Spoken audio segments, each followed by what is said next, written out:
যৌবন জীবন বড় ভয়াবহ জীবন। এই জীবনে ইনকাম করতে না পারলে বাপ মা ভালোবাসে না, এই জীবনে ইনকাম করতে না পারলে বউ ভালোবাসে না, তখন সে হন্যে হয়ে নেমে পড়ে ইনকাম করা লাগবে। এই জীবনে মানুষ জেনা নিয়ে ব্যস্ত, যৌবন জীবনে মানুষ জেনা নিয়ে ব্যস্ত। এই মোবাইলগুলির শতকরা 98 থেকে 99টা মোবাইলের জেনার গল্প হয়। এক একটা মোবাইলে 200, 500, 2000, 5000 মেয়ের সাথে জেনার গল্প হয়।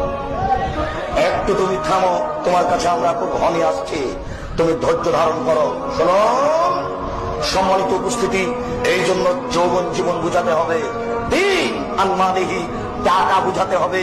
আইনা ইকতাসাবাহু টাকা কোথায় ইনকাম হয়েছে, অফিরা আনফাকাহু টাকা কোথায় ব্যয় হয়েছে, আয় কোথায় ব্যয় কোথায়, দুটাই বুঝাতে হবে। আয় কিভাবে ব্যয় কিভাবে, দুটাই বুঝাতে হবে।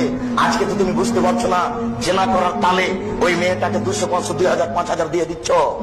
সেলিকাকে টাকা দিতে হবে দুলা ভাই, অন্ধভাবে পাগল হয়ে আছে, কি লাগবে বল, যা লাগবে তাই দিয়ে দিবে। জেনা ঠিক আছে, পয়সা একদিন জবাব দিতে হবে, সেই দিন বড় কঠিন। হুজুর বুঝতে পারছেন না, অনিল রেহি হুজুরের বিদ্যাকে পুরো বিচারের মাঠে বুঝে দিতে হবে।